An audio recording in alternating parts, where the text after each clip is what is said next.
Canal Escute Áudio Novel. Se inscreva. Novel Teoria Fanfic.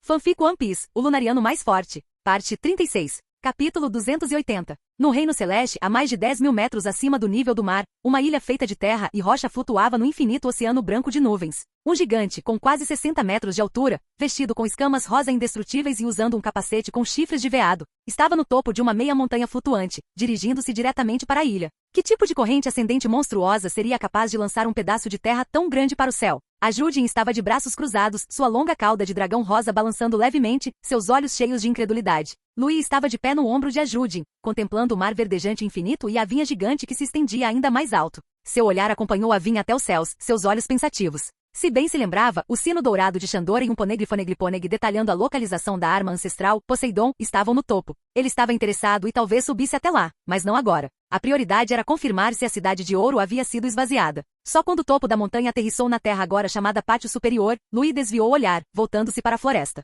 Depois de um instante, apontou. Por ali. Vamos. A Judin moveu-se sem hesitar. Seu peso imenso deixou pegadas gigantescas na terra espessa e úmida, e os tremores, semelhantes a terremotos, assustaram inúmeros animais, fazendo-os fugir. Os estrondos e vibrações massivas chamaram a atenção dos habitantes atuais da ilha. Na selva densa, uma cobra azul gigante, com mais de 200 metros de comprimento e coberta de estranhas marcas, abriu suas pupilas verticais. Ela estendeu sua longa língua bifurcada e deslizou em direção ao som. No palácio, muito acima das nuvens, um homem de estatura mediana, sentado em um trono, abriu os olhos de repente com um rosto sombrio. O que é aquele monstro? Enel, o criminoso cruel que havia causado um massacre em sua cidade natal, Birka, e destruído metade de seus edifícios, levantou-se. Ele expandiu seu mantra, estendendo seus sentidos em direção à perturbação. Seus olhos brilharam. No palácio ornamentado, seus sacerdotes ficaram entusiasmados. Ho! Parece que o pátio superior tem visitas. Deveríamos ir brincar com eles? Lord Enel, o homem de torso nu com cajado dourado olhou para a figura ruiva. Se você quer morrer, posso ajudá-lo. Mas não provoque um monstro desse nível enquanto me servir. Os sacerdotes paralisaram, baixaram a cabeça, sem ousar emitir um som.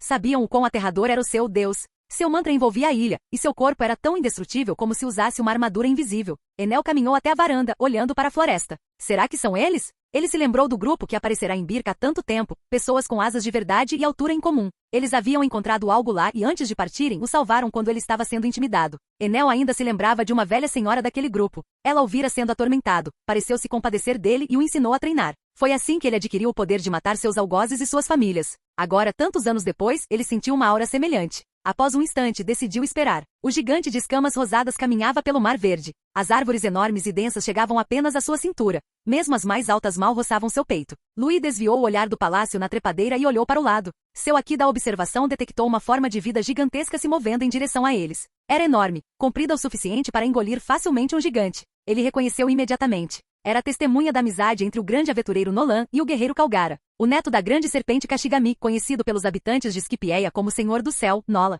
Em instantes, a enorme serpente irrompeu por entre as árvores. Seus olhos amarelos e serpentinos ardiam de fúria, e suas presas pálidas reluziram enquanto atacava a Judin. Outra fera pensando que estou aqui para tomar seu território. A Judin não se abalou. Ele já tinha visto muitas dessas desde que começara a se mudar entre as ilhas. Esta não era forte o suficiente para ser trazida de volta para a terra, mas seria um brinquedo perfeito para as crianças de Elbaf. Ele até mesmo lhe deu um nome mental, Jurmungand. Ban. As 4 presas de Nola rasparam inofensivamente as escamas do dragão e se estilhaçaram. Antes que pudesse reagir, um punho mais duro que aço atingiu sua cabeça. Seus olhos reviraram e ela ficou inerte. O corpo de 200 metros de comprimento foi arremessado, caindo na floresta e achatando uma grande área de árvores. A Judin não parou. Caminhou até lá, agarrou o rabo do animal e começou a arrastá-lo. A Judin, por que você está trazendo isso? Perguntou Louis. Vou levá-lo de volta para Elbaf para as crianças brincarem.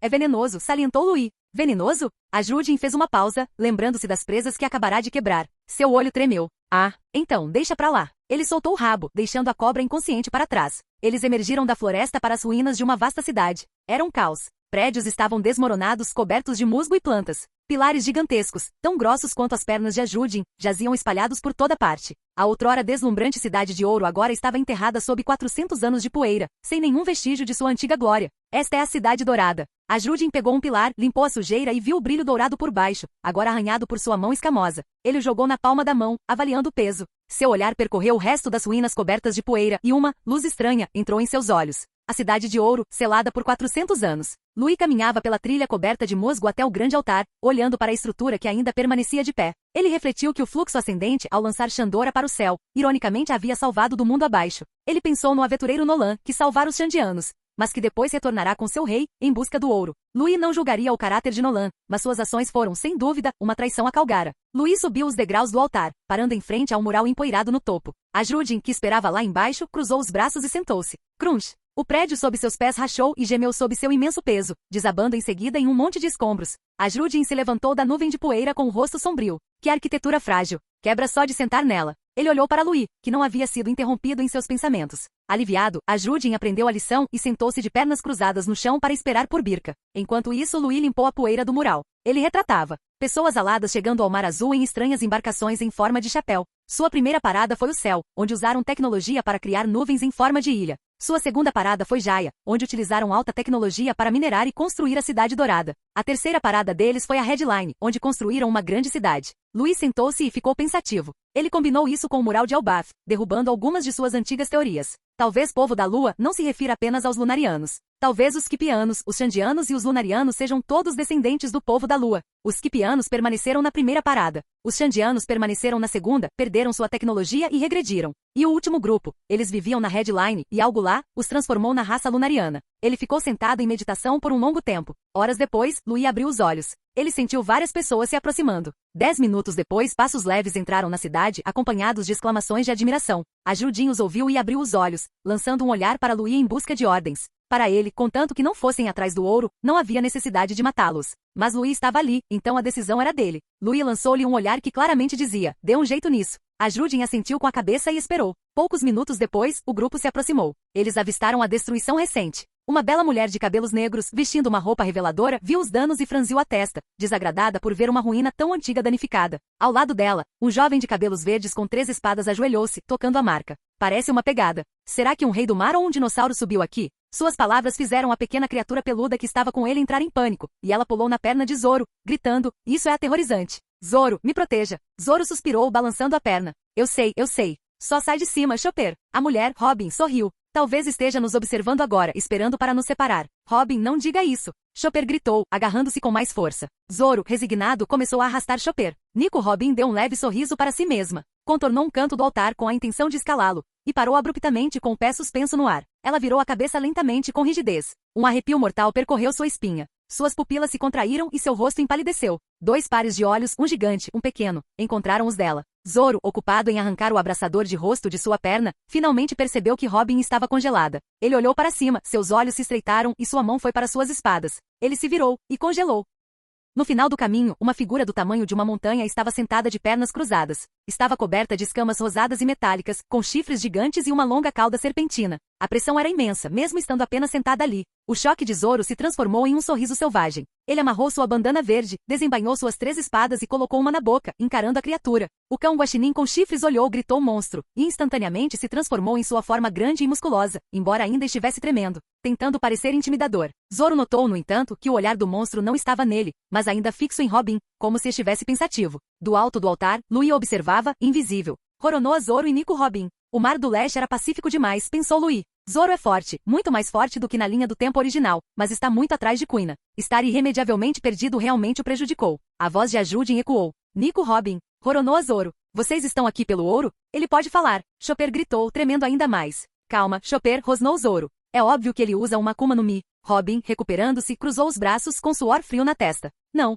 nós só estamos, de passagem. Viemos aqui para ver as ruínas históricas. É mesmo? A expressão de Ajrudin mudou completamente. Mesmo depois disso, você ainda está buscando história? Robin ficou atônito. Ele sabia sobre Chara. 20 anos atrás, disse Ajrudin, com um olhar distante, fiquei sabendo da tragédia em Chara. Um ancião que sobreviveu me contou a verdade, e me incumbiu de recuperar os livros pelos quais os estudiosos morreram para salvar. As pupilas de Robin se contraíram. Lágrimas escorriam pelo seu rosto, seu corpo tremendo com mais violência do que quando vira o gigante pela primeira vez. Os livros, eles foram salvos. Ajrudin assentiu com a cabeça. Eles os jogaram no lago antes que o fogo os consumisse. Fui até lá com meus companheiros e os trouxemos de volta para Elbaf. Hoje, as crianças de Elbaf estudam a obra de uma vida inteira dos estudiosos de Chara. Elbaf. A mente de Robin disparou. Elbaf, um gigante. Um gigante sobrevivente de Chara. Seus olhos se encheram de uma esperança desesperada e trêmula. O ancião, que te enviou, também era um gigante?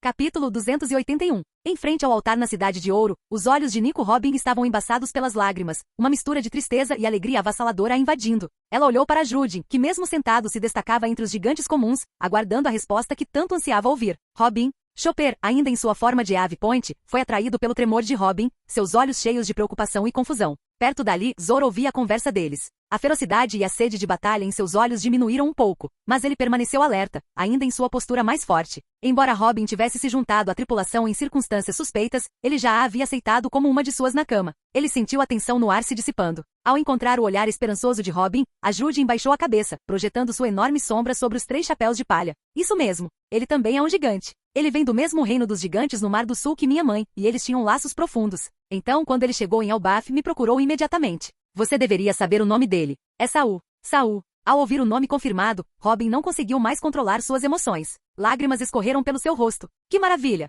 Então você também sobreviveu ao desastre em Chara? Ela chorou de alegria, lágrimas escorrendo por suas bochechas sorridentes e respingando no chão. Zoro franziu ligeiramente a testa, segurando o vado Ichimonji frouxamente entre os dentes. Robin, desculpe interromper, mas você tem certeza de que esse monstro, que é aterrorizante tanto em tamanho quanto em força, não está mentindo para você? Chopper, com os pelos eriçados, interveio preocupado. Zoro está sendo sincero, mas Robin, você não pode confiar nas pessoas tão facilmente. Antes que Robin pudesse responder, a forma de Ajudin começou a encolher, retornando rapidamente ao seu tamanho gigante normal. Chopper olhou fixamente, estupefato. Um humano tão grande. Ele é um dos gigantes do Lui? Os olhos de Zoro se aguçaram. Ele o reconheceu agora. Embora não tivesse entrado na Grand Line há anos, ele tinha visto muita coisa sobre a tripulação de Kuina nos jornais, incluindo todos os oficiais principais. Esse gigante era um dos 5 monstros mais poderosos dos piratas do Arcanjo, mesmo entre aquela tripulação de aberrações. Ele embainhou suas espadas. Se bem me lembro, você é o soldado deus gigante dos piratas do Arcanjo, Ajudin. Você é companheiro de tripulação da Kuina, certo? Ajudin assentiu com a cabeça. Isso mesmo. Nós, oficiais, somos todos próximos.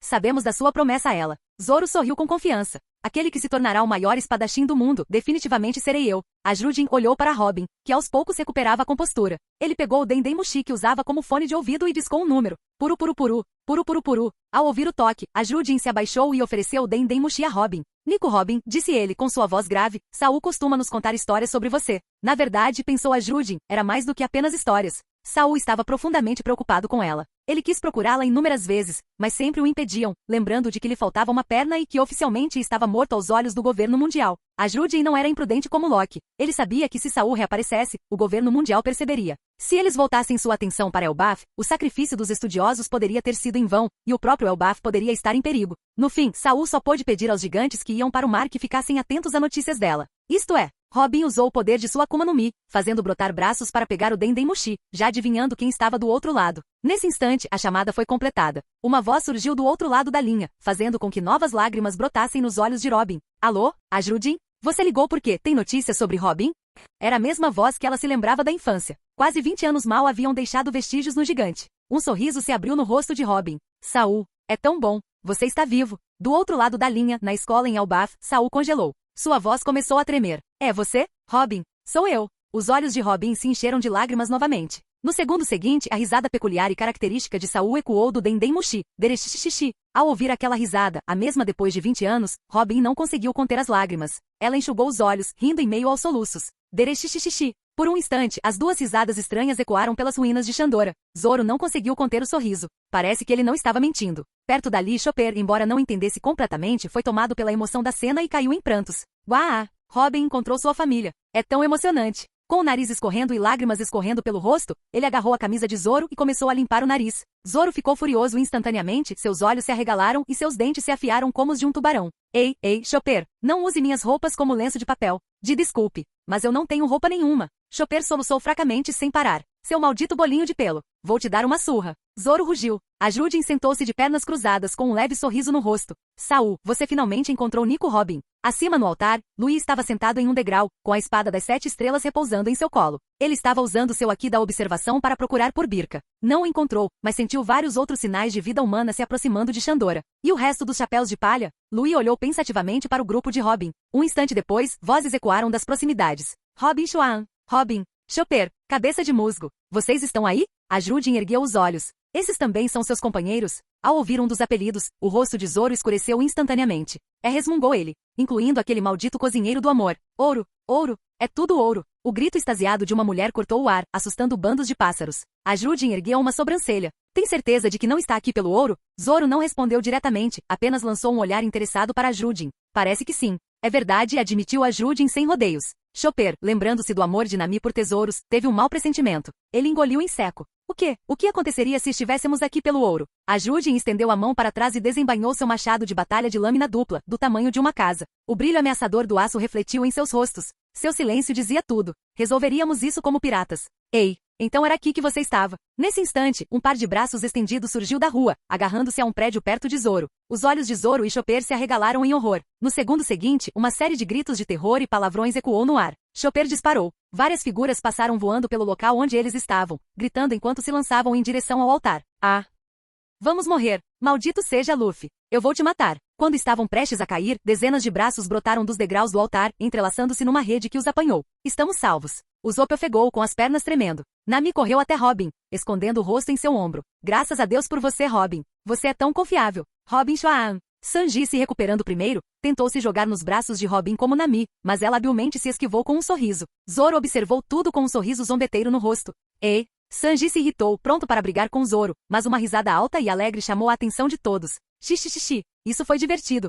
Os tripulantes que acabavam de ser arremessados ficaram em silêncio. Então seus olhos ficaram vermelhos, irradiando uma fúria pura e assassina. Luffy! Ao ouvir o rugido furioso, Luffy virou a cabeça rigidamente. Haha, está tudo bem com todos. Ao ver seus rostos raivosos, ele começou a suar frio, acenando fracamente com as mãos. No segundo seguinte, ele foi engolido por uma nuvem de poeira e socos. Nami rapidamente arrancou o chapéu de palha da cabeça dele para protegê-lo da surra. Em cima do altar, Lui observava com uma expressão indecifrável. O olho de Ajudin tremeu. É assim que um capitão deve ser tratado? Ele não tem a menor dignidade. Nos piratas do Arcanjo, até Uchi, que parecia ser a menos respeitosa, só ocasionalmente chamava o capitão de idiota. Se alguém tentasse isso com a tripulação, Helena os esfolaria vivos e os penduraria nos galhos da árvore para secar. A surra finalmente parou. Luffy, coberto de hematomas e inchaços, cambaleou e se levantou murmurando desculpas. Seus companheiros de tripulação apenas o encararam com raiva. Eles sabiam que suas desculpas eram temporárias. Então, eles notaram Ajudin sentada no final da rua e paralisaram. O rosto de Usopp ficou verde, suas pernas tremendo novamente. Ei! O que há com esse cara super grandalhão? Instintivamente Nami recuou, cobrindo a boca para abafar um grito. Sanji olhou para o gigante, que tinha facilmente mais de 20 metros de altura, com os olhos arregalados de choque. Então ele olhou para a expressão calma de Zoro, percebeu algo, recompôs-se e acendeu um cigarro. Uau! Você é um gigante? Luffy, já totalmente recuperado, correu até Ajudin com os olhos brilhando. Ajudin olhou para o pequeno ser humano, hesitante. Sim, por quê? Esta é a primeira vez que encontro um gigante de verdade. Luffy esticou o braço para pegar seu chapéu de volta das mãos de Nami, colocou-o na cabeça e sorriu para Ajudin. Meu nome é Monk D. Luffy. Eu vou ser o rei dos piratas. Qual é o seu nome? Ajudin. Ajudin observou Luffy esticar o braço, suas pupilas contraindo-se ligeiramente. Luffy ajeitou o chapéu com um sorriso radiante. Ajudin, junte-se à minha tripulação. Eu me recuso. Ajudin franziu a testa, rejeitando-o imediatamente. Eu já pertenço a uma tripulação pirata. Lá no altar, Lui ergueu uma sobrancelha. Ele não esperava que Luffy tentasse roubar Ajudin logo de cara. Será que isso é o karma por todas as vezes que recrutei de outras tripulações? Lui parou pensativo. Depois, olhou para o lado, com um toque de nostalgia nos olhos. Ao verem Luffy conversando com o gigante, os outros chapéus de palha interessados em gigantes foram se reunindo aos poucos. Usopp acariciou o queixo. Esse Ajudin gigante. Ele parece ainda maior do que aquele homem-peixe que estava ajudando a plantar laranjeiras na cidade natal da Nami. Sim. Luffy assentiu com entusiasmo. A expressão de Nami mudou quando ela também comparou Ajudin ao gigante homem-peixe que havia vindo com Jinbe. Nesse instante, Chopper apareceu trotando, abrindo bem as patas. Luffy, Usopp, vocês perderam. Ajudin tinha 60 metros de altura agora mesmo. O quê? Os dois arregalaram os olhos, boquiabertos. Se 60 metros. Luffy inclinou a cabeça. Espere, qual a altura de 60 metros? Ajudin olhou para os humanos com a expressão facial oscilando. Robin caminhou para frente e usou seu poder para devolver o Dendemushi a Ajudin. Ela olhou para ele com um sorriso de gratidão no rosto. Obrigada por me deixar falar com ele novamente. Ajudin pegou cuidadosamente o Dendemushi entre dois dedos e o colocou de volta na orelha. Ele retornou à sua forma de homem-dragão, com escamas reluzentes, chifres brotando e a cauda se estendendo. Mesmo sentado, ele era como uma pequena montanha. Olhou para eles de cima, com os olhos de dragão semicerrados. Nesse caso, é hora de vocês irem embora. O ouro daqui já foi reivindicado pelos piratas do Arcanjo. Muitos de vocês têm ligações conosco. Eu não quero lutar com vocês, disse Ajudin, com o olhar fixo em Luffy e um tom sério. Os chapéus de palha recobraram a sobriedade. Luffy, no entanto, apenas exibiu seu sorriso despreocupado. Xixi, é mesmo? Não estamos interessados no ouro. Não vamos lutar com vocês por ele. Ele tirou o chapéu. Ajudin, você sabe onde fica o sino dourado? Prometemos ao Ossan Cabeça de Castanha em Jaya que tocaríamos o sino em Shandora, para provar ao mundo que seu ancestral, Nolan, não era um mentiroso. O sino dourado? Ajudin hesitou. Já ouvirá falar dele, mas não sabia onde ficava. Lentamente virou a cabeça, olhando para o topo do altar. O capitão provavelmente sabe. Mas então ele congelou. O lugar onde Louis estava sentado estava vazio. Os movimentos de Ajudin despertaram a curiosidade dos chapéus de palha que seguiram seu olhar. Luffy parecia confuso. Tinha alguém sentado lá em cima agora mesmo? Lá embaixo, Zoro, Sanji e Robin notaram as pegadas nos degraus do altar e os sinais de presença humana recente no topo. Suas expressões mudaram. Tudo indicava que alguém estivera sentado ali o tempo todo, observando-os em silêncio. E a julgar pela reação de Ajudin, essa pessoa não estava se escondendo. Eles simplesmente não viram aquela direção. A constatação causou-lhes arrepios. Por quê? Estava bem ali, à vista de todos. Como não percebemos? Louis abriu as asas, planando através das nuvens bem acima do Mar Branco, pousando suavemente em uma imensidão de nuvens brancas. Ao longe, a fumaça subia de uma cidade. Vestes brancas, semelhantes a togas, esvoaçavam em varais, dançando ao sabor do vento em grandes altitudes. 12 anos. Estou de volta, murmurou Louis, observando a cena familiar. Ele dobrou as asas e começou a caminhar pela trilha feita de nuvens processadas. Enquanto caminhava, ele notou algo estranho. Birka parecia maior. Sempre fora grande, comparável a muitas ilhas do Mar Azul, razão pela qual seu escaneamento inicial de aqui não revelara nada de incomum. Mas agora, caminhando sobre ela, vendo-a com seus próprios olhos, algo estava diferente. Ele prosseguiu em direção à cidade. Passou por campos onde frutas e grãos amadureciam.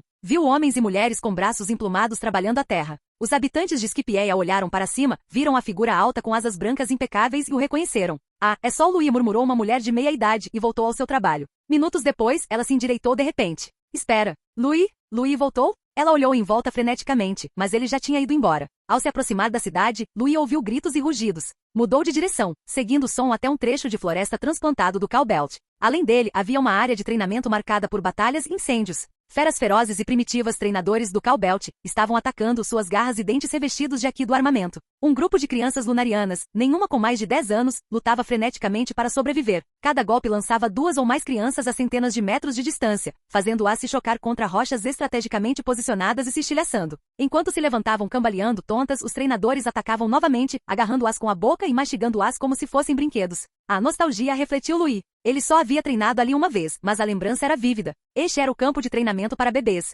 Naquela época, um pequeno Louis, incapaz de controlar sua força, acidentalmente despedaçou todos os treinadores em seu primeiro dia, forçando toda a população de Birka a fazer um banquete inesperado. Ele se formou no dia seguinte, foi enviado para o campo de treinamento de adolescentes, derrotou todos os seus colegas de classe, e aos 5 anos, fez Alteia. De 18 anos, chorar por dias, ela ainda estava traumatizada. Depois disso, seus parceiros de treino se tornaram adultos exasperados. Quando deixou Birka aos 10 anos, ele já era um dos mais fortes, com poucos que conseguiam rivalizar com ele. Ele olhou para o grupo atual de crianças, estreitando os olhos. Há mais delas do que antes. Mas o que aconteceu com a cor da pele delas? Ele viu as crianças de sempre, de cabelos brancos, pele morena e asas negras. Mas também havia muitas outras cuja tonalidade de pele era mais próxima da de um humano normal, enquanto a cor de seus cabelos e asas permanecia inalterada. O que está acontecendo com essas crianças? Nesse instante, Amit, com o corpo ligeiramente curvado, os cabelos brancos perdendo o brilho e vestindo apenas uma tanga de pele de animal, aproximou-se de Louis por trás, apoiando-se em sua lança de osso. Você voltou, Arthur. Louis se virou, franzindo a testa ao ver o velho fortão. Sua outrora imponente estatura de 9 metros havia encolhido. Seus músculos rígidos como pedra estavam atrofiados. Suas asas e cabelos negros estavam sem brilho. Seu rosto, antes feroz e selvagem, agora estava profundamente marcado por rugas, e seus olhos, antes predatórios, agora estavam calmos, quase turvos.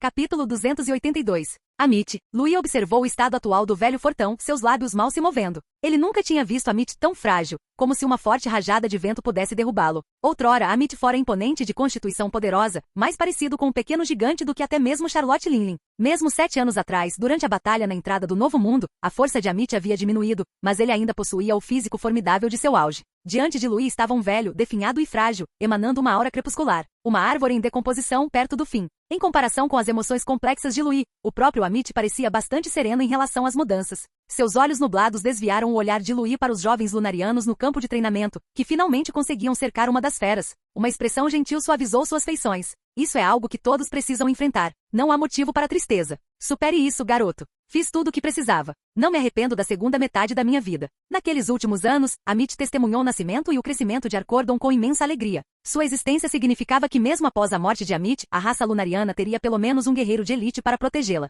Justo quando Amit pensou que poderia relaxar após criar Arcordon para ocupar seu lugar, a tribo lhe reservou outra surpresa. Uma criança que superava em muito Arcordon, alguém que poderia ser considerado naturalmente poderoso e Arthur. Agora, ambos haviam atingido a maturidade e reunido consigo considerável força. O contra-ataque, originalmente planejado para séculos depois pelas gerações futuras, foi antecipado, e a vitória estava a apenas um último ataque de distância. Diante dessa situação sem precedentes, Amit sentiu que não tinha mais arrependimentos. Até mesmo morrer naquela noite valeria a pena. Ainda não é hora de você descansar, velhote, disse Louis, franzindo a testa. Tem tanta criança aqui agora. Você precisa pelo menos criá-las. Talvez eu até leve todos os adultos que estão aqui comigo para se prepararem para a guerra. Amit, Louis olhou para ele. Sem obter resposta, prosseguiu, não apenas eles. Talvez você também tenha que voltar ao campo de batalha. Louis estava com efetivos insuficientes? Sem dúvida. Embora talvez não pudesse aniquilar todos os fuzileiros navais ou desarmar todas as nações afiliadas ao governo mundial, ele prepararia forças capazes de fazê-lo. Ele havia passado anos fortalecendo Terra justamente por esse motivo. A guerra contra o governo mundial inevitavelmente causaria um caos global massivo.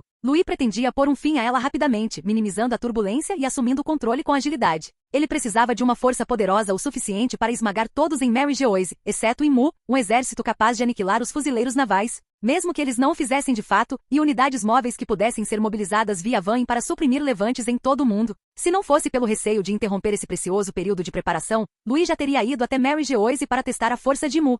É mesmo? Amit suspirou. Louis relaxou por dentro. Ele ergueu a mão, formando um brilho quente tecido por incontáveis fios dourados, sua energia vital, e a pressionou contra o corpo de Amit, revitalizando seus órgãos envelhecidos. Depois disso, pensou Louis, preciso começar a procurar ouro puro para manter este velho vivo. Em seguida, encontrar a fruta do vampiro que tenho ignorado e restaurar sua juventude. A fruta do vampiro apenas reverte o envelhecimento, não prolonga a vida. Sem ouro puro primeiro, Amit ainda morreria. Nesse instante, as crianças lunarianas finalmente conseguiram derrotar uma das feras. Amit olhou as horas. Muito bem, por hoje é só. Instantaneamente as feras cessaram seus ataques, sua selvageria desaparecendo. Sentaram-se como cães adestrados, abanando o rabo. As crianças perceberam que Amit estava lá e comemoraram. Ufa! Sobrevivemos! Somos tão fortes! Eles correram em direção a Amit, machucados e mordidos, mas em êxtase. Sim, hora de ir para casa e comer. Ei, velhote, por que você nos liberou mais cedo hoje? Gritou um garoto em tom desafiador. Uma menininha talvez de 4 ou 5 anos, mas já com mais de 1,80 metros de altura, apontou para Louis. Velhote, quem é essa do seu lado? Arthur, disse Amit, pegando algumas crianças no colo e seguindo em direção à cidade. Aquele que os adultos chamam de Louis. Louis! As crianças olharam para ele pensativas. Tão lindo! Essas asas brancas são lindas. Eu também quero. Várias crianças estenderam as mãos timidamente para tocar as asas de Louis, com os rostos cheios de inveja. Veterano, perguntou Louis, observando a mistura de tons de pele entre as crianças. Qual é a história dessas crianças cuja pele parece normal? As crianças riram baixinho. Porque nossas mães não são lunarianas. Somos mestiços. Mestiços. A expressão de Louis mudou. Um pensamento estranho lhe ocorreu. Talvez seja assim que os verdadeiros híbridos lunarianos quipianos se parecem. Ele sabia que sua própria aparência única não tinha nada a ver com ser um simples mestiço. Amit, deixando as crianças subirem em seus ombros, explicou. Elas são híbridas, assim como vocês. Depois que vocês foram embora, as outras começaram a seguir o exemplo dos seus pais, formando casais com habitantes de Skipieia. Esta é a primeira geração depois de vocês. Mas elas não são especiais como vocês. A cor da pele delas é apenas mais próxima do normal. A defesa e as habilidades com fogo são as mesmas das outras crianças. Louis percebeu a decepção evidente no rosto de Amit, mas não disse nada. Seria mais estranho se essas crianças fossem como ele. Ao entrarem na cidade, mais pessoas avistaram Louis e exclamaram boquiabertas. Louis realmente voltou? Alguém disse que te viu mais cedo, mas achamos que estavam enganados. Lord Louis. Um grupo de garotas de Skipieia correu em direção a elas, comemorando. Mulheres mais velhas com crianças no colo observavam da lateral, com os olhos cheios de lembranças e um pesar melancólico. Louis era incrivelmente popular em Birka entre ambas as raças. Para os lunarianos, ele era a esperança de um contra-ataque. Para os Skipianos, seu nascimento simbolizava a verdadeira integração à comunidade da ilha, uma garantia contra a expulsão ou a morte. Louis acelerou o passo, desviando da multidão e seguindo para o centro. Amit, que havia deixado as crianças, e um sorridente Arcordon o aguardavam na estrutura central de Birka. Arcordon olhou Louis de cima a baixo. E aí, a grande estrela está de volta. Continua tão popular como sempre, hein, Louis? Louis o ignorou e entrou no prédio branco. Os três desceram uma escada em espiral até o vasto interior de Birka. Era um espaço branco e cavernoso, como estar dentro de um oceano de nuvens. Instrumentos estranhos e abandonados jaziam espalhados pelo chão liso como um espelho. Louis passou por várias telas enormes, rachadas e escuras, e entrou em um labirinto de passagens secretas. Depois de atravessar uma dúzia de plataformas semelhantes a torretas, finalmente chegaram ao núcleo. No centro do espaço de várias centenas de metros de largura, erguia-se um console em forma de pilar, coberto de botões e alavancas. Este era o sistema de propulsão de Birka, a verdadeira diferença entre ele e outras ilhas flutuantes. Além das plataformas de armas vazias, era essencialmente um navio de guerra voador. Os lunarianos o encontraram décadas atrás em uma ruína celeste. Percebendo que sua fonte de energia era surpreendentemente compatível com sua própria fisiologia, eles o escavaram e o usaram como uma base móvel desde então. Ainda estamos a dezenas de quilômetros de Chandora. Você não pode acelerar isso? Perguntou Louis Arcordon. Arcordon revirou os olhos. Você quer esgotar as energias dos caras na sala de máquinas? Além disso, essa coisa tem pelo menos 800 anos, talvez milhares. Temos sorte de ainda se mover. Se for mais rápido, receio que se desintegre. Amit permaneceu sentado em silêncio na cadeira de controle, aparentemente alheio. Vendo que ainda tinham tempo, Arcordon correu animado para uma área de armazenamento e arrastou para fora uma máquina com aparência desgastada. Louis, adivinha o que eu consertei? Ele ficou orgulhosamente ao lado dela, dando tapinhas em sua carcaça. Sem adivinhações. Fale logo ou não fale. Louis sentou-se, sem se impressionar. Arcordon não se abalou. É um gerador de ilha-nuvem. Eu estava entediado, então tentei eletrocutar todas essas máquinas com meu poder de estrondo. Nada aconteceu, exceto que essa coisa cuspiu um pedacinho de ilha-nuvem. Louis ergueu uma sobrancelha. Então é por isso que Birka é maior? Sim. Arcordon estufou o peito, claramente esperando elogios. Eu o usei para expandir Birka. Louis simplesmente disse sem rodeios. Então, não estava quebrado, apenas sem bateria. Você recarregou. Como isso conserta? Arcordon murchou. No entanto, ponderou Louis, Birka possivelmente tem milhares de anos, e possui um gerador de nuvem-ilha. Será possível que Birka tenha sido uma das primeiras nuvens-ilha criadas pelo povo da Lua? Eles instalaram um sistema de propulsão e o usaram para viajar pelo mundo, criando outras ilhas celestes com o gerador a bordo? Arcordon parecia perplexo. Amit virou a cadeira, igualmente confuso. Louis explicou sua teoria, combinando o que tinha visto em Elbaf e Shandora. Arcordon sentou-se no chão, esfregando o queixo. Skipianos, Shandianos, Lunarianos, compartilhando um ancestral comum? Essa é uma teoria ousada. Então, Birka completou sua missão, ficou sem energia e foi abandonado naquela ruína com os navios de guerra em decomposição? Ele havia presumido anteriormente que Birka era um protótipo de navio de guerra, abandonado quando suas armas originais foram instaladas em modelos mais novos. Mas a teoria de Louis também fazia muito sentido. Amit, no entanto, estava menos interessado nas origens de Birka e mais na ligação com o povo da Lua, perdido em pensamentos. Nesse instante, 7 ou 8 homens e mulheres lunares altos entraram no núcleo. Quanto tempo, Louis? Cumprimentou uma mulher com algumas rugas. 12 anos. Você cresceu de uma criança com pouco mais de 2 metros de altura para um adulto de verdade, comentou outro homem, cruzando os braços. Depois de o examinarem, os outros fizeram comentários semelhantes. Louis esboçou um leve sorriso para aqueles rostos familiares. Quanto tempo? 12 anos. Alguns já estavam na meia-idade, mostrando sinais da idade. Outros que naquela época eram apenas adultos, haviam amadurecido, prontos para assumir as responsabilidades da geração anterior. Eles não conversaram muito. Depois de avaliarem Louis, caminharam até outra câmara e desceram as escadas. Minutos depois, a porta se abriu novamente e 8 lunarianos diferentes emergiram, com aparência completamente exausta e irradiando calor residual. Ao contrário do grupo que acabará de descer, esses 8 mal tinham energia para cumprimentar Louis. Conseguiram esboçar sorrisos fracos antes de saírem cambaleando. Louis balançou a cabeça, estendendo a mão. Uma onda dourada de energia vital se dividiu em 8 dragões cintilantes que voaram para suas costas, restaurando-os. Ele olhou para o sistema de energia do núcleo. Quando Alina encontrou Birka, sua fonte de energia já estava extinta há muito tempo. Ela vasculhou as ruínas em busca de energia residual, mas não encontrou nada. Então, por acaso, descobriu uma alternativa: fogo. Mais especificamente, fogo lunariano. Ela pilotou Birka para fora das ruínas, deu-lhe um nome e estabeleceu um sistema no qual lunarianos adultos se revezavam para alimentar o núcleo. Era um fardo pesado, mesmo para eles. Louis esperava que a fruta do estrondo pudesse substituir esse sistema de bateria humana. Mas quando ele finalmente a obteve, os lunarianos hesitaram. Seu conhecimento era limitado. Francamente, a maioria era analfabeta. Se quebrassem o núcleo, não poderiam consertá-lo. Era insubstituível. Então, relutantemente, continuaram com seu dever. Com o passar dos anos, à medida que mais deles atingiam a idade adulta, o fardo diminuiu e eles se adaptaram. Por fim, a enorme sombra de Birka caiu sobre a Ilha dos Anjos, a vila do fim das nuvens e pátio superior, atordoando todos que estavam abaixo. Aquilo é, outra ilha do céu? Zoro murmurou, chutando para o lado um sacerdote inconsciente. Em outro lugar, o velho cavaleiro no cavalo alado olhava, estarrecido. Será que é a mesma ilha móvel de 20 anos atrás? No meio da floresta, guerreiros vestidos como primitivos olharam para cima, boquiabertos. No alto do cipó gigante, 2 figuras se chocaram, cruzando as nuvens num borrão. Após uma colisão, se separaram ofegantes. Luffy encarou Enel, que estava com o peito nu. Esse cara é forte. Enel, também respirando com dificuldade, lançou um olhar cauteloso para a ilha colossal que se aproximava. São eles. Ele franziu a testa. Reconheceu a aura, mas a velha que o ajudara. Ela não estava entre eles. Sob olhares de inúmeros turistas, uma estrada sinuosa de nuvem insular branca estendia-se desde Birka, pousando suavemente na orla de Shandora. Ela se solidificou, expandindo-se em uma plataforma com centenas de metros de largura. Perto do altar, os olhos de Ajudin se arregalaram em reconhecimento. Birka, aquele que eu vi no Call Belt. Então é assim que ele realmente é. Ele se lembrou de ter visto sua silhueta quando recolheu os bucaneiros e lunarianos. Todos que assistiam agora entendiam. Aquela ilha estava ali por causa do ouro, aliado à criatura gigante perto do altar. Figuras com asas negras e cabelos brancos envoltas em chamas desceram do céu, pousando por toda Shandora. Trocaram acenos com a Jrudin e, sem dizer uma palavra, começaram a transportar o ouro com eficiência em direção à estrada de nuvens. Na vinha, Enel observava as figuras poderosas lá embaixo, com uma expressão atordoada. Robin emergiu da floresta com a mochila nas costas. Os Lunarianos, a lendária raça dos deuses, murmurou ela, avistando as figuras com asas negras, cabelos brancos e pele morena. Exatamente como descrito nos livros. Zoro apareceu milagrosamente ao lado dela, erguendo uma sobrancelha para os poderosos recém-chegados. De repente, Robin olhou para as árvores e sua expressão mudou. Escondida entre os galhos, uma pequena figura com as mesmas feições lunarianas a observava. Robin viu as mãozinhas e os pezinhos, o rosto jovem e sorriu levemente. Capítulo 283. Arlia espreitou por trás do tronco da árvore, observando atentamente as duas figuras abaixo, que eram ainda menores do que ela. Seriam esses os humanos mal-intencionados de que os adultos falam? Pensou ela, piscando. Eles são tão pequenos quanto os habitantes de Scipieia. Para Arlia, os humanos lendários não pareciam muito diferentes dos habitantes de Scipieia, exceto pelo fato de não terem asas nos braços. Eles eram pequenos, quase fofos. Enquanto refletia sobre isso, de repente sentiu o cheiro de queimado. Olhou para baixo e percebeu que os dois humanos agora a encaravam de forma estranha.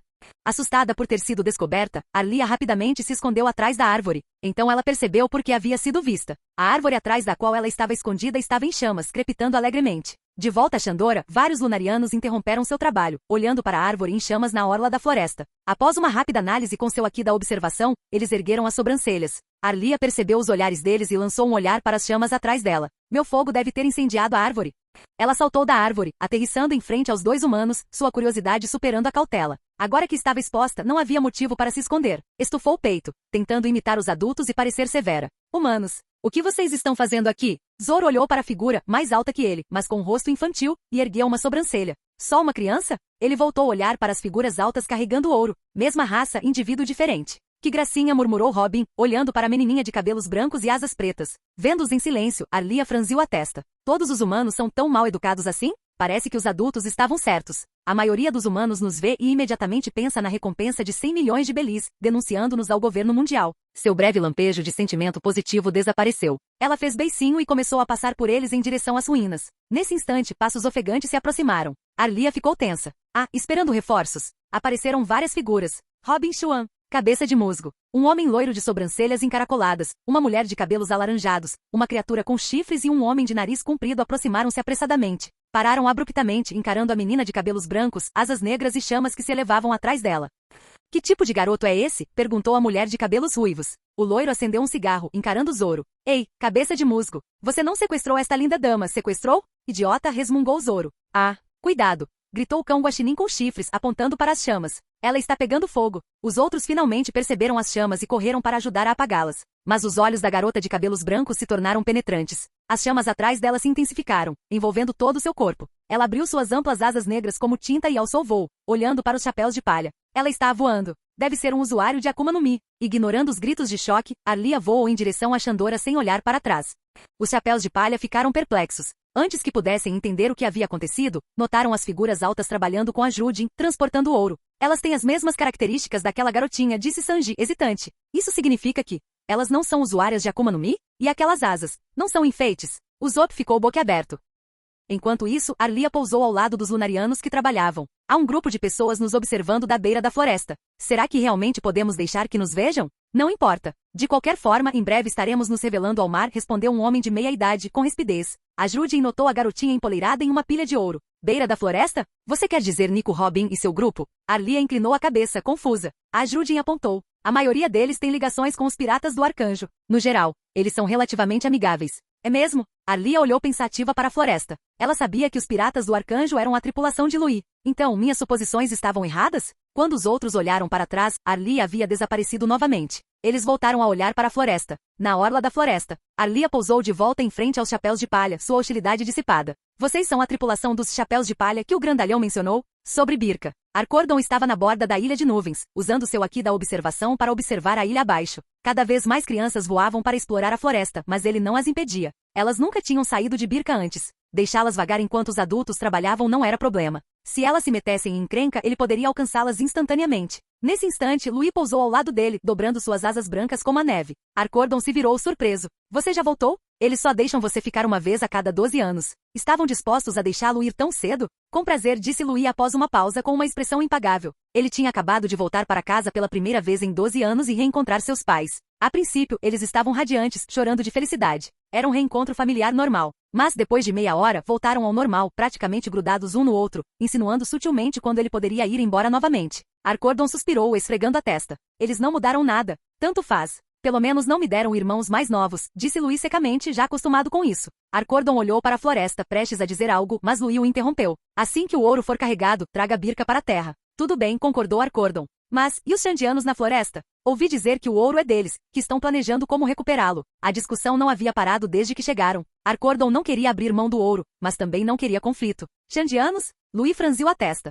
Ele estendeu seu aqui, localizando todos os Xandianos em pátio superior e na distante vila do fim das nuvens, ouvindo seus gritos de raiva e frustração. Após um instante, ele disse, tragam-nos para a terra. Façam deles o nosso povo. Dito isso, Louis abriu suas asas e desapareceu. Vamos torná-los nosso povo, repetiu Arcordon, olhando para a floresta e para a aldeia escondida. Louis pousou levemente no ombro de Ajudin, de volta a Xandora. Deixe que eles lidem com o ouro, Ajudin. Ele olhou para a pilha, que não parecia muito menor. Capitão, estamos voltando? Sim. Birka estava bem, a tribo estava indo bem. Louis não precisava ficar. Ele queria voltar e pressionar Shiki para iniciar a operação contra o governo mundial. Contudo, Ajudin olhou em volta e fez uma proposta inesperada. Capitão, eu quero mover esta ilha do céu, para a terra. Ele disse isso casualmente, como se estivesse discutindo o ato de mover uma pedrinha. Louis estava convencido de que Ajudin havia enlouquecido por mover tantas ilhas. Ele o lembrou gentilmente. Ajudin, esta ilha é enorme. E fica muito longe de terra. Até mesmo Kaido levaria uma eternidade para mover pátio superior para o novo mundo. Era uma tarefa exaustiva. Mas Ajudin estava decidido. Olhou para o céu, cerrando as garras de dragão.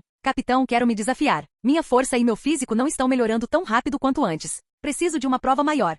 Vendo a determinação em seus olhos, Louis não contestou. Muito bem. Faça como quiser. Vou reunir as nuvens das ilhas desabitadas próximas e dar-lhes vida. Se você vacilar, elas poderão sustentar a ilha. Obrigado, disse Ajudin, inclinando a cabeça. Louis assentiu com a cabeça, abriu as asas e voou para longe. Localizou as nuvens vazias próximas e banhou o céu em luz dourada. A luz caiu como chuva, fundindo as nuvens, infundindo-lhes vida e criando novos seres. Deu-lhes a ordem de auxiliar Ajudin, e em seguida esmagou um cristal. Um portal através do mar se abriu. Após um último olhar em direção à Birka, Louis o atravessou. Assim que o portal se fechou, o longo e ressonante toque de um sino ecoou pelo céu. O sino dourado, pensou Louis. Ele não o tinha visto. Mesmo assim, não parou, desaparecendo completamente. Enquanto isso, em Birka, Arcordon observou uma figura cair na ilha das nuvens, arqueando uma sobrancelha. Seu olhar fixou-se no chapéu de palha que o menino usava. De repente, o menino sentou-se, olhando em volta com curiosidade. Seus olhos pousaram em Arcordon. Ele sorriu tirando o chapéu. Uau! Alguém com asas pretas. É a primeira vez que vejo isso. Arcordon olhou para o menino, sua expressão suavizando-se com nostalgia. O mesmo lugar, o mesmo chapéu de palha.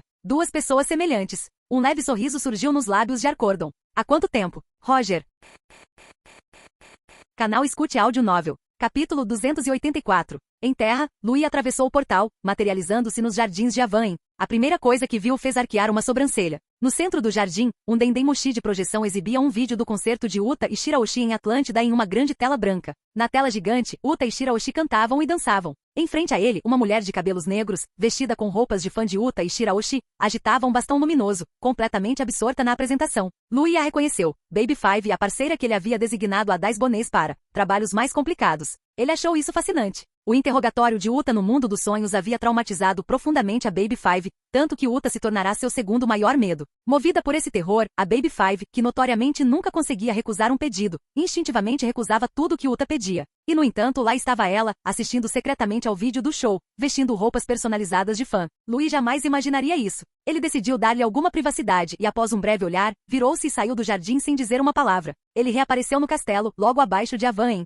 O grande salão estava vazio. Caminhou pelo silêncio ensurdecedor, dirigindo-se aos seus aposentos para planejar seus próximos passos. Ao virar a esquina, uma voz grave e masculina falou atrás dele. Capitão, há algo que preciso relatar. Louis se virou. Dais Bonês estava parado sob as luzes brilhantes, com um rosto impassível como sempre em seu impecável terno preto. O que foi, Das? Perguntou Louis. A expressão de Dais Bonês era impassível, como se nada no mundo pudesse comovê-lo. Ele caminhou até Louis e tirou uma única folha de papel do bolso do paletó. Ouvi algumas coisas através da rede de inteligência do submundo, disse ele, entregando o jornal. É sobre Barba Branca. Barba Branca. Louis pegou o jornal e leu o conteúdo. Após um longo momento, abaixou o relatório, com um olhar estranho nos olhos. Ele está tentando contratar assassinos e mercenários do submundo para atacar Terra? Para resgatar os milhares de piratas que mantemos aprisionados aqui? Os outrora poderosos piratas do Barba Branca, será que realmente caíram tão baixo a ponto de precisarem contratar mercenários para salvar seus próprios homens? Dais Bones ergueu os olhos, percebendo a complexa emoção no rosto de Louis. Sentiu um lampejo de ironia. Era estranho ouvir o homem responsável pela queda de Barba Branca lamentando sua situação atual.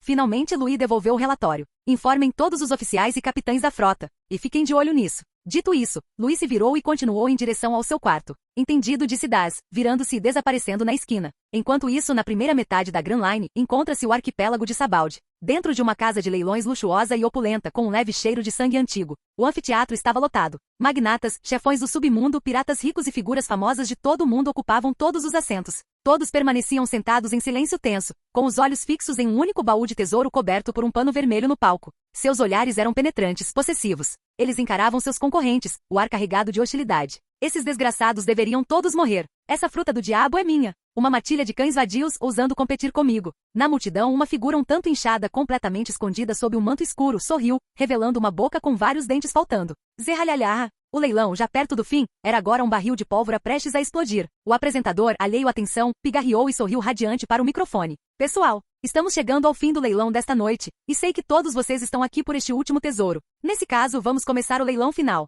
O apresentador rasgou o pano vermelho, revelando a Akuma no Mi que estava dentro.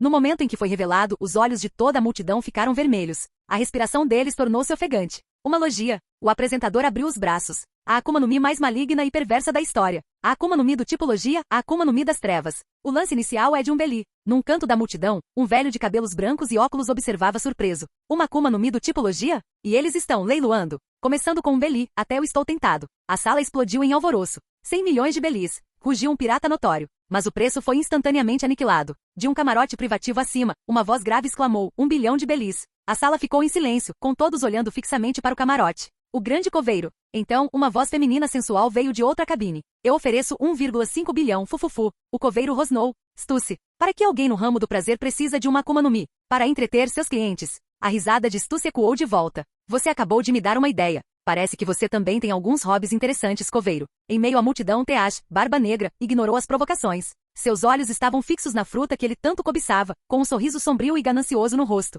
A fruta escura é minha. Ele saltou de seu assento, passando por cima das cabeças e ombros da multidão em direção ao palco. Pagar por isso? Esse não era o estilo do Teash. Ele não tinha trazido uma única Beli. Que pirata de verdade paga pelas coisas? Ele zombou, soltando sua risada característica. Zerralhalharra. A multidão ficou estupefata com a sua audácia. Mas, no segundo seguinte, dezenas de outras pessoas avançaram, decididas a tomar o objeto à força. Os chefões do submundo presentes nas cabines enviaram seus guarda-costas para o meio da confusão. O leilão transformou-se instantaneamente numa briga caótica. O anfitrião, sabiamente, ergueu as mãos e recuou para bem longe. Na extremidade da sala, Heilig suspirou. Este mundo está mudando tão rápido. Ele se levantou para sair, mas parou, lançando um olhar para os fundos da casa de leilões. Com todo esse caos, tenho certeza de que ninguém se importaria se eu pegasse emprestado, um pouquinho. Ele caminhou casualmente pelo campo de batalha, em direção ao cofre. Nos fundos, Heilig viu uma cena estranha. O leiloeiro estava em uma sala, de pé sobre um cadáver, um sósia perfeito dele mesmo. O leiloeiro esfaqueou o sósia freneticamente mais algumas vezes, depois enxugou o suor da testa. Ele se virou para ir embora e paralisou, dando de cara com Heilig.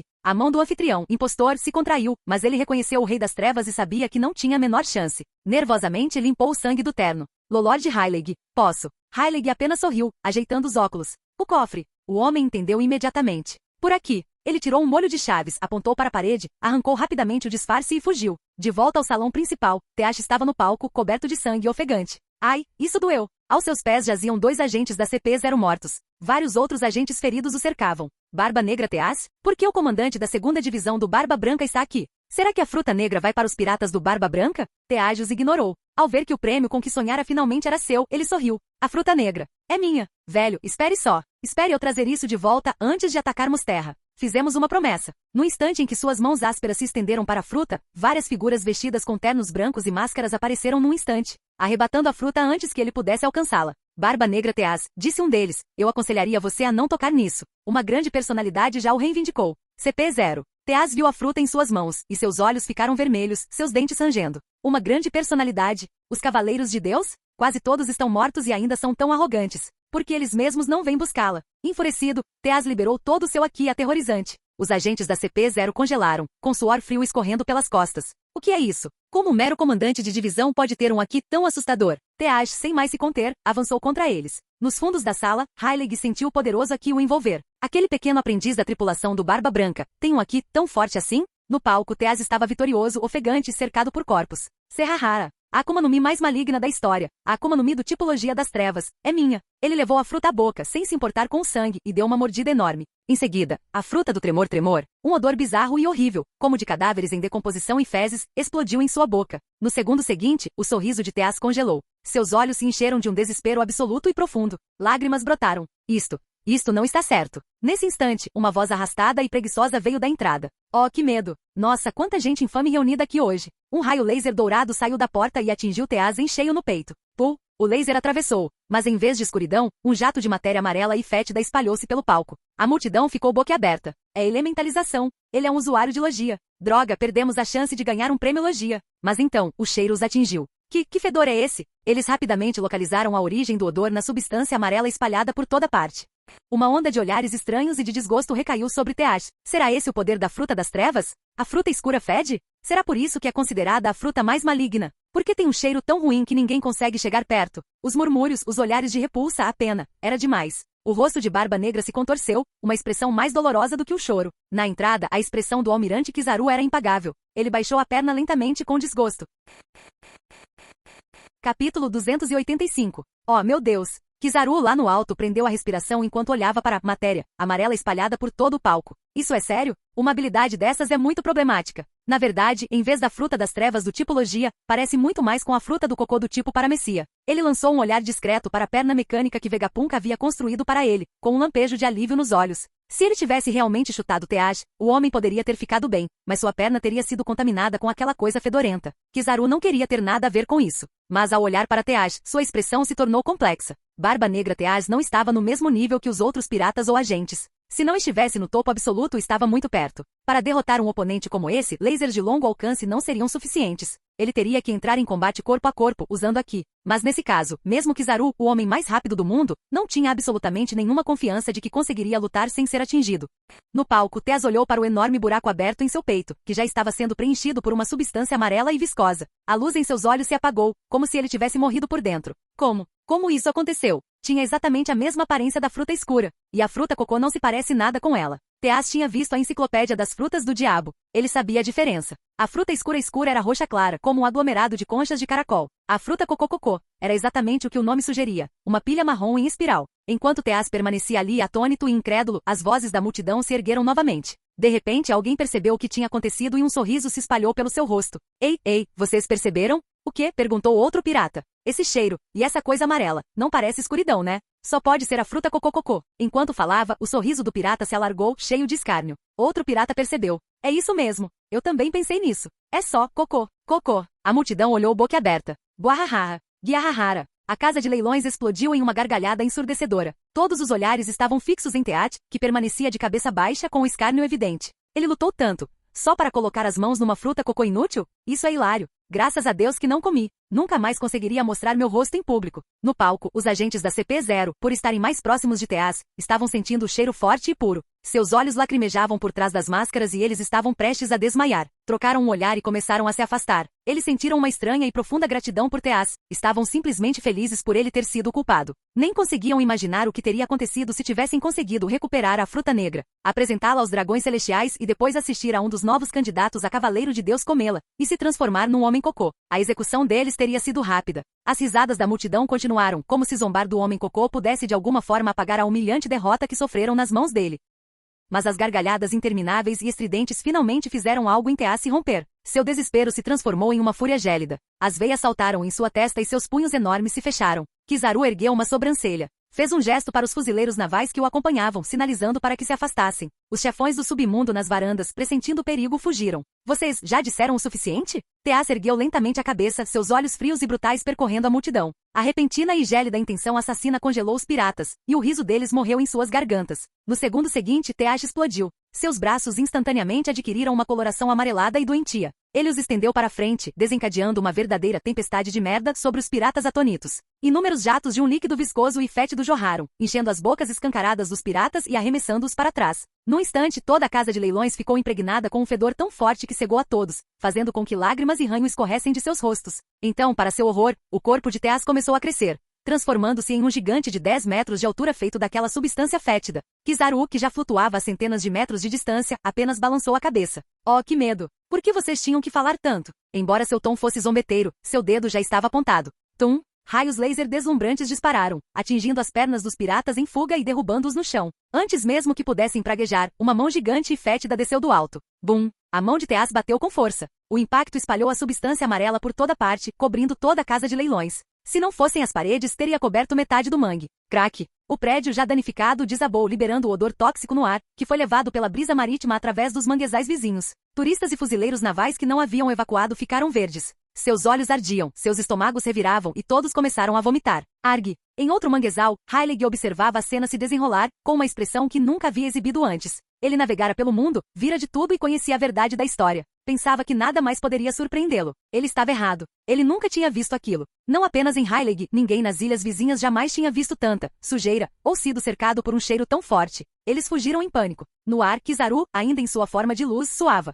Sua expressão preguiçosa havia desaparecido. Este mangue ficará inabitável por um tempo. Ele voou mais alto, respirando fundo o ar puro, e olhou para Teaj, que havia voltado ao seu tamanho normal e fugia em direção às docas. O desgosto nos olhos de Kizaru era palpável. Ele realmente não queria chegar perto dele agora. Ele percebeu que Teaj, com a fruta cocô, era agora possivelmente mais perigoso do que se tivesse conseguido a fruta escura. Por quê? Porque 99% da população mundial preferiria perder uma luta a ter essa fruta em si. Kizaru tinha certeza. Depois de hoje, todos os lutadores de elite do mundo evitariam Teaz como a peste. Shanks e aquele maldito Louis jamais usariam partida divina em um monte de cocô. Até mesmo Kaido, que vivia para uma boa luta, não ousaria sujar seu amado Kanabo golpeando Teaz com ele. Conforme Teaz se distanciava, Kizaru cruzou os braços sem muita convicção, disparando um último tiro. Não pegaria bem para o quartel-general da Marinha se ele simplesmente deixasse o comandante da 2ª Divisão de Barba Branca escapar. Joia Sagrada e Azakani. Uma chuva de lasers caiu. Uma lama amarela espirrou quando uma dúzia de feixes atravessou inofensivamente o corpo de Teaz, enquanto o restante atingiu o chão, abrindo buracos no manguezal até o mar abaixo. O corpo de Teaz foi despedaçado, e então a matéria amarela se reformou, deixando-o completamente ileso. Ele estava suando, o rosto pálido de terror. Tão perto, ele quase me pegou. Ele imediatamente começou a correr para salvar a própria vida. Ninguém conseguia entender a dor e o desespero em seu coração. Ele esperara décadas pela fruta negra. Pensara que seu aparecimento era obra do destino, apenas para descobrir que era uma armadilha. Ele era um homem cocô, socialmente morto, e agora estava sendo caçado por um almirante. Ele estava tão desesperado que quase parou e deixou Kizaru matá-lo, mas sua vontade de viver o manteve em movimento. Velho, ele gritou, lágrimas de raiva e humilhação escorrendo pelo rosto enquanto desviava das explosões. Não ouse atacar terra antes que eu volte. Eu ainda não tenho a fruta negra. Você ainda não pode morrer. Nesse instante, uma figura apareceu, caminhando calmamente em sua direção, atravessando o fogo do laser. Kizaru, lá do céu, também viu a figura. A capa da justiça, o traje vermelho. É, Sakazuki? Akainu? Teaz parou bruscamente, com o rosto tomado por descrença. Você deveria ter sido executado pelos dragões celestiais. Por que você está vivo? Naquele instante, ele soube que estava acabado. Akainu à sua frente e Kizaru atrás. Não havia escapatória. A menção dos dragões celestiais fez o olho de Akainu tremer, seu rosto sombrio escurecendo. Seus braços se transformaram em magma carmesim borbulhante e o ar se encheu de fumaça negra. O sangue de Teaz gelou. Kizaru apareceu atrás de Teaz com as mãos nos bolsos. Quanto tempo, Sakazuki? Ele observou o colega almirante, tentando avaliar o que havia acontecido com ele durante sua prisão domiciliar em Mary Geoise. A voz de Akainu era fria. Conversaremos em Marineford. Depois que esse pirata for detido. Ele recuou o punho de magma e atacou. Kizaru tirou as mãos dos bolsos, formando a espada ama no Murakumo. Aliás, Sakazuki, disse ele arrastando as palavras, ele agora é um usuário da fruta do cocô paramecia. Cuidado para não se sujar com ela. Você ficará cego pelo fedor. Fruta cocô. O ataque de Akainu vacilou. Por um breve e belo segundo, a justiça absoluta hesitou. Mas apenas por um segundo. Ele retomou o ataque. Preso, o comportamento de Teaz mudou. O desespero desapareceu, substituído pela ferocidade de uma fera encurralada. Ele já estava furioso com a fruta e agora, sem ver saída, tornou-se incrivelmente perigoso. Zerralhalharra. Pensar que eu ia enfrentar 2 lutadores de elite ao mesmo tempo. Ele sabia que não podia vencer, mas se fosse para cair, levaria todos consigo. Iria arrastar essa luta para uma área populosa, e deixar o mundo inteiro ver 2 almirantes da marinha cobertos de merda. Com um rugido furioso, ele investiu contra Akainu, seu próprio braço se transformando em uma torrente amarela e turbulenta para encontrar o magma. Explosões e lasers despedaçaram Sabaldi. A batalha, embora curta, foi catastrófica com magma e lodo fétido espalhados pelo parque de diversões público. Por fim, Teas, coberto de cortes sangrentos e com buracos de laser fumegantes, foi arremessado para dentro de um brinquedo de um parque de diversões e perdeu a consciência. A luta havia terminado. Os civis que começavam a reconstituir o que havia acontecido, observavam a cena, rocha derretida e sujeira fétida por toda parte. O ar cheirava, a fezes queimadas. Arg, caixa. Um repórter surgido do nada tirava fotos freneticamente. Esta é a reportagem da nossa vida. De volta à Terra, na sala de interrogatório escura, Dais Bones, Baby Five e Asmodeus ouviram enquanto o assassino capturado terminava de revelar suas informações. Nesse instante, um Dendemushi tocou. Dais limpou o sangue das mãos e respondeu, Dais Bones. Senhor, a fruta do diabo foi comida por Barba Negra Teas, o comandante da 2ª divisão de Barba Branca. Entendo. Continue coletando informações. Dais desligou. Ele se virou, seu braço se transformando em uma lâmina, e caminhou até o homem acorrentado à cadeira com espinhos. Como assassino, disse Dais, é tolice aceitar uma missão suicida por dinheiro. Seja mais esperto na sua próxima vida. Com um único golpe preciso, ele decepou a cabeça do homem. Baby Five, fumando um cigarro, habilmente desacorrentou o corpo e o jogou no barril do lado de fora. Asmodeus, encostado na parede, ponderou. Então, Fênix Marco ainda é o único contato. Nenhum desses caras sabe onde fica a base principal dos piratas do Barba Branca. Baby Five, limpando sangue, bufou. Nem mesmo aquele pirata aliado do Barba Branca que pegamos semana passada sabia. Por que um assassino de aluguel saberia? Valia a pena tentar, disse Daz. Asmodeus bocejou. Eles são ousados o suficiente para operar em nosso território, mas ainda não conseguimos encontrar sua base. É meio constrangedor. Nesse instante, o Dendemushi tocou novamente. Asmodeus atendeu. Senhor Daz? Eu acabei de receber novas informações de Sabaldi. Akainu está de volta. Ele e Kizaru derrotaram o mestre Barba Negra. A sala ficou em choque. Os dragões celestiais já libertaram Akainu do confinamento? Asmodeus imediatamente sacou outro Dendemushi para chamar Lui. Clique.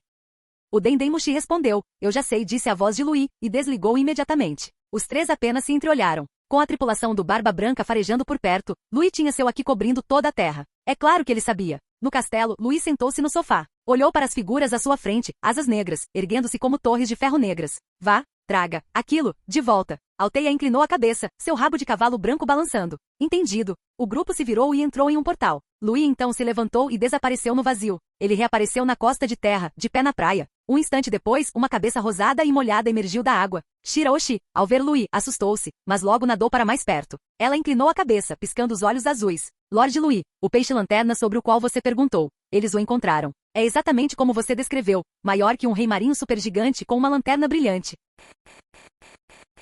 Capítulo 286. Lui estava de pé, imponente na praia dourada, com suas largas asas ligeiramente abertas atrás dele. Seus cabelos dourados e penas brancas ondulavam suavemente na brisa do mar. Sua voz, levada contra o vento, chegou aos ouvidos de Shiraoshi. Nesse caso, você poderia pedir a eles que guiem as pessoas até aquela área do mar? Shiraoshi parou para refletir sobre as palavras dele. Após um longo momento, balançou a cabeça. Os reis dos mares não conseguem se comunicar com outras pessoas, não conseguem liderar o caminho. Se quisermos encontrar aquele peixe-lanterna específico, tem que ser eu ou minha irmã, alguém que entenda de criaturas marinhas. É mesmo? Ponderou Lui. Ele sabia que os reis dos mares não obedeceriam a ordens humanas, nem estariam necessariamente dispostos a guiar humanos. Para encontrar o ouro puro, eles precisavam de Shiraoshi. Após um instante, ele ergueu o olhar. Muito bem, então você irá com Helena e Uta. Traga o ouro puro de volta o mais rápido possível. Já preparei um navio. A água natural também irá com vocês. Eu posso ir com eles? Lá fora? Shiraoshi hesitou, sua voz perdendo a confiança. Sim. Estamos contando com você, Shiraoshi. Lui explicou que para essa missão ela era essencial. Ao ouvir isso, o ânimo de Shiraoshi se renovou, seus olhos se curvando em crescentes. Entendo. Não vou decepcioná-lo, Lorde Lui. Shiraoshi, você precisa de algum tempo para se preparar? Estou pronto, Lorde Lui. Nesse caso, vamos lá. Assim que sua voz se calou, um portal gigante se abriu ao lado deles. Ao mesmo tempo, nos arredores da cidade de terra, um portal se abriu diante de Helena. O que está acontecendo? Uti inclinou a cabeça, confusa. Uma situação especial, talvez. E Helena se virou para Uti. O resto depende de você. Você está me deixando no comando? Você nunca confia em mim para essas coisas. Os olhos de Uti se arregalaram. Tem certeza de que pode deixar as tarefas não relacionadas a combate comigo? Dê o seu melhor. Se você estragar tudo, eu te dou uma surra quando voltar. E Helena deu um tapinha no ombro de Uti e atravessou o portal. Seu olhar mudou instantaneamente dos prédios da cidade para uma praia dourada. Lady Helena. Shiraoshi, você também está aqui. E Helena olhou para Lui, que estava em um Dendemushi. Shiraoshi, Lui me chamou para alguma coisa? Lorde Lui quer que você, irmã mais velha, e eu vamos procurar um peixe-lanterna. Um peixe-lanterna. Os olhos de Helena se estreitaram. O ouro puro que Uta e Lui mencionaram? Aquele que concede a vida eterna? Ele está nos enviando, a mim, Uta e Shiraoshi. Será que ele está preocupado que nos metamos em encrenca? Nesse instante, Lui terminou a ligação. E Helena, você, Shiraoshi e Uta seguirão os reis dos mares e recuperarão o ouro puro. Eu ficarei de guarda em terra. Entendido, e Helena assentiu com a cabeça. Já pedi para Uta buscar suprimentos com o Adam e trazer um navio da névoa. Você pode partir nela. Os navios da névoa de terra eram muito diferentes dos de Elbaf. Os navios de Elbaf cairiam se deixassem o mundo superior. Os navios da névoa de terra, no entanto, funcionavam com nuvens da ilha que Louis havia pessoalmente infundido com vida. O próprio navio, construído com a madeira da árvore do tesouro Adam, também era uma entidade viva. Era perfeita para eles. Um navio da névoa, partindo do céu. E Helena sentiu. Era mais rápido, mais seguro e mais furtivo do que navegar a vela. Após algum tempo, um galeão gigantesco sustentado por nuvens brancas apareceu no horizonte. Desculpe a demora. Uta enfiou a cabeça por entre as grades. Como a Shiraoshi é gigante, peguei emprestado o navio da névoa pessoal do Jed. Venham, Shiraoshi e Helena. Uma das nuvens do navio se estendeu formando uma rampa. Shiraoshi e Helena pisaram nela e foram içadas até o convés. No convés, Shiraoshi inclinou-se e deu a ordem aos reis dos mares. Por favor, leve-nos ao lugar que vocês mencionaram. O oceano começou a agitar-se enquanto as figuras gigantescas se moviam. O navio da névoa alçou voo para o céu e partiu. Louis, aguarde nossas boas notícias. Uta sentou-se no parapeito, acenando em despedida com Shiraoshi. Louis observou-os partir. Mentalmente, ordenou à água natural, que aguardava nas águas rasas, que seguisse o caminho do navio. Após um instante, enviou também a Nemoi, o espírito do vento, para acompanhá-los. No céu, Uta fez beicinho ao ver a expressão impassível de Louis. Mas quando sentiu a água natural e o vento fresco e guiante com seu aqui, ela sorriu. O navio, agora auxiliada por Anemoi, desapareceu rapidamente de vista. Depois que eles partiram, Louis desapareceu da praia. No instante em que ele saiu, a praia começou a tremer violentamente. O fundo do mar se elevou, empurrando a água para trás. A espécie fantástica Gaia estava se movendo no subsolo, dirigindo-se para o próximo trecho do litoral para continuar expandindo a terra. Na floresta, Louis caminhava, segurando um dendém mushi. As próprias árvores se abriram, formando um caminho para ele. A chamada foi completada, mas a outra extremidade permaneceu em silêncio. É o Louis, disse ele. O homem do outro lado da linha pareceu relaxar. Lord Louis, esta é a primeira vez que me liga pessoalmente. Normalmente é Lady Helena. Isto tem a ver com o retorno de Akainu? O retorno de Akainu? A expressão de Louis mudou. Estou interessado em saber o que aconteceu com ele em Mary Geoise, mas não. Ouvi dizer que o comandante da 2ª divisão do Barba Branca, Teas, foi derrotado por Akainu e Kizaru. Quero saber se ele ainda está vivo e o que os fuzileiros navais planejam fazer com ele. Barba Negra Teas? Entendo. Vou descobrir o plano geral para Teas. Louis desligou o telefone e continuou caminhando em direção à área de mineração. Ele esperava que se Teas estivesse vivo, os fuzileiros navais o executassem publicamente, preenchendo o vazio daquela guerra perdida. Se isso acontecesse, Louis não se oporia a libertar seus milhares de prisioneiros aliados de Barba Branca e devolvê-los a ele. Deixaria Barba Branca infligir o máximo de dano possível aos fuzileiros navais, poupando Louis do trabalho. Mas se não houvesse guerra, Louis manteria seus prisioneiros. Afinal, eles agora eram mineiros experientes. Levaria anos para treinar um novo grupo de prisioneiros até o nível deles. Louis chegou à beira da mina, olhando para as figuras semelhantes a formigas. O que você fará, Sengoku? Os fuzileiros navais da época eram muito mais fracos em termos de poder de elite do que na linha temporal original. E a justificativa para uma guerra a executar Barba Negra Teas era muito mais frágil do que executar o filho de Roger, Ace, o Punho de Fogo. Além disso, com ele próprio, Kaido e Shiki envolvidos, Sengoku estaria cauteloso. O risco de um deles, os outros imperadores, apunhalar os fuzileiros navais pelas costas era muito alto. A probabilidade de guerra era baixa. Louis sabia qual era o resultado mais provável. Sengoku simplesmente jogaria Teas em Impel Down. Nesse caso, Louis teria apenas que esperar pela operação conjunta com Shiki para enfraquecer o governo mundial. Nesse instante, outro Denden Mushi tocou. Ele atendeu. Uma voz familiar e arrogante soou do outro lado da linha. Louis, você não se esqueceu do nosso plano, não é? Era o Leão Dourado, Shiki. Se bem me lembro, disse Louis, esse plano é a forma que você encontrou para me retribuir o favor. Por que eu me esqueceria? Shiki deu sua risada característica, de haha. Vá direto ao ponto, disse Louis, sem rodeios. Em Ashinozu, bem acima da ilha, Shiki estava diante de um enorme tanque de incubação. Ele olhava para a criação perfeita flutuando lá dentro, seus olhos ardendo de ambição. O plano Louis-kun. Está quase na hora de começar. Um sorriso se espalhou pelo seu rosto. Mal posso esperar para recrutar aqueles monstros do nível 6 de Impel Down. Fim do vídeo. Para acesso antecipado à continuação dos vídeos, ou para incentivar o canal, vire membro. Muito obrigado.